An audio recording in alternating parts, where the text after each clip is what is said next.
Wah, memang nikmat. Ini teh hijau ini jadi untuk kesehatan ini sudah bukan barang baru lagi ya.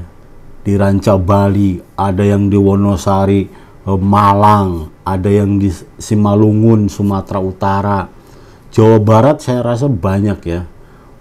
Dari Wanayasa, Ranca Bali, terus Cipanas, daerah Bogor, itu semua tanaman teh.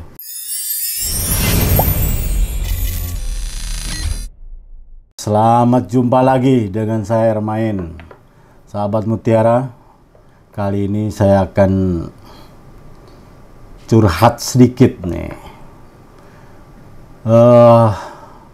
Kali ini saya akan membahas tentang mengabari tanaman teh ini ya. Ini tanaman peninggalan juga ini ya. Sama dengan lada, kopi, kakao, sama.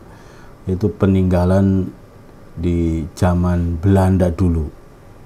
Tanaman teh banyak, kita hampir setiap hari menikmati teh ya.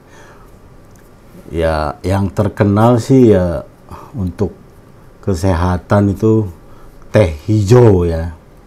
Ya, mungkin ini nanti kaitannya dengan masa sekarang, yaitu untuk memajukan UMKM, usaha kecil dan menengah ya. Ini perlu ditingkatkan karena saya baca dari beberapa negara yang menghasilkan teh, itu mereka UMKM-nya dengan teh saja ini luar biasa ya, dikemas dalam kemasan cantik ya, terutama teh hijau ini. Wah, memang nikmat. Ini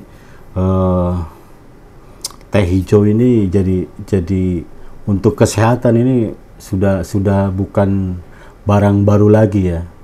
Saya pernah ke Tiongkok itu, Yunan itu, beli teh hijau itu di rest area tol apa itu dengan kemasan yang kecil ya, nggak besar itu, sekitar ada yang 100 gram, ada 150 gram, 200 gram itu, tapi kemasannya cantik gitu loh. Nah, itu bisa diseduh dan itu bisa di jok ya, isi ulang gitu, tambah air lagi selama dia memang masih berwarna coklat, itu masih bisa dipakai. Mereka pun menyajikannya itu di memang cantik gitu ya. Mereka cara menyajikannya gimana, menyiapkan cangkirnya atau gelasnya, bagaimana sebelum tehnya dimasukkan, itu mereka dengan mengedukasi kita yang main ke sana itu, wah itu luar biasa. Nah, di Indonesia ini banyak lokasi yang menjadi pusat tanaman teh ini. Ya, saya baca-baca dari Kementan itu memang ini peninggalan Belanda ya, sekitar ramenya itu 1830-an, itu udah luar biasa, udah lama. Dan saya dengar-dengar bahwa yang di Kerinci, Jambi ini, Sumatera Barat sana, itu tehnya itu sangat digemari oleh Ratu Beatrix dan Ratu Elizabeth II. Itu teh dari Kerinci, dari Indonesia ya. Memang ya dulu penanamannya di zaman Belanda ya. Terus ada yang di Ciwidey, di Ranca Bali, ada yang di Wonosari, Malang, ada yang di Simalungun, Sumatera Utara. Jawa Barat saya rasa banyak ya. Dari Wanayasa, Ranca Bali, terus Cipanas, daerah Bogor, itu semua tanaman teh. Dan sekarang ya hampir itu saya rasa perlu dipikirkan mungkin ya dari orang yang punya kebijakan itu untuk memajukan kerjasama dengan UMKM, yaitu saya rasa perlu dikembangkan adalah teh hijau. Ini luar biasa ya. sekarang orang sudah mulai gaya hidup sehat ini ya. Jadi gaya hidup sehat ini teh hijau ini salah satunya. Saya pun penggemar ya. Ya tidak setiap hari, mungkin ya 1 minggu ada 2-3 kali itu saya menikmati teh hijau ya. Kadang-kadang ya dibawa juga kerja ke lapangan yaitu dengan teh hijau. Itu luar biasa, nikmat sekali ya.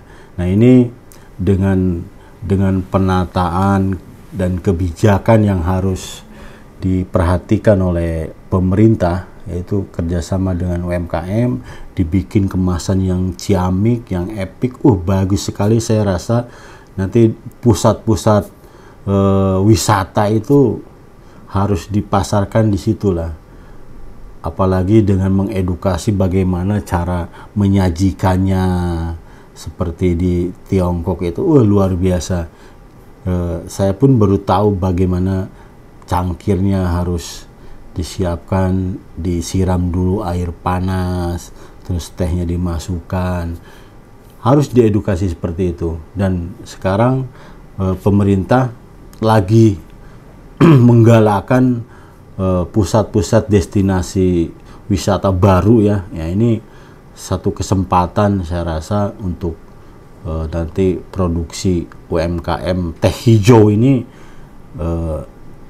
yang berkunjung wisatawan ya, baik mancanegara maupun domestik, itu diedukasi bagaimana menyajikan teh yang bagus, terus bagaimana cara pemilihan kualitas daun teh yang bagus ya. Ini biasanya di teh itu ada peko ya, peko 1, peko 2 itu harus diedukasi ya. Saya rasa ini menjadi bagus untuk UMKM ke depannya dengan menyajikan teh itu teh hijau ya. Jadi bukan teh yang gosong, yang hitam itu. Teh hijau itu saya rasa lebih pasarnya lebih bagus ya, karena orang sekarang udah gaya hidup untuk lebih sehat lagi. Ngomong-ngomong tanaman teh, Indonesia memang banyak pusatnya ya. Tadi saya sebutkan ada Simalungun, ada Kerinci yang digemari oleh Ratu Beatrix dan Elizabeth II. Bahkan Gunung Kerinci ini pernah didaki oleh presiden kita yang sekarang, itu Pak Joko Widodo ya. Katanya pernah mendaki ke sana. Memang teh ini dengan suhu yang dingin ya, karena di Indonesia ya suhu yang dingin harus naik ke daerah yang lebih tinggi, yaitu pegunungan. Di sana ada Gunung Kerinci di Sumatera Barat, terus di Jawa Barat itu ada Gunung Halu ya, di Ranca Bali itu Ciwidey. Memang kalau kita ke sana itu ketinggian 1.600 lebih, itu ya cocok untuk teh. Terus di sekelilingnya itu Gunung Merapi yang sewaktu-waktu itu mengeluarkan aroma belerang.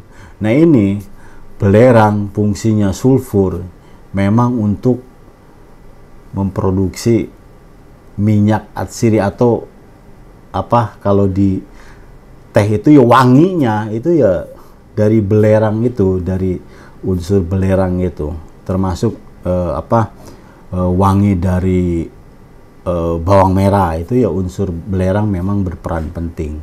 Nah di Ciwidey ini kalau sahabat Mutiara ke sana pasti sewaktu-waktu itu ada aroma belerang yang keluar dari Gunung Merapi.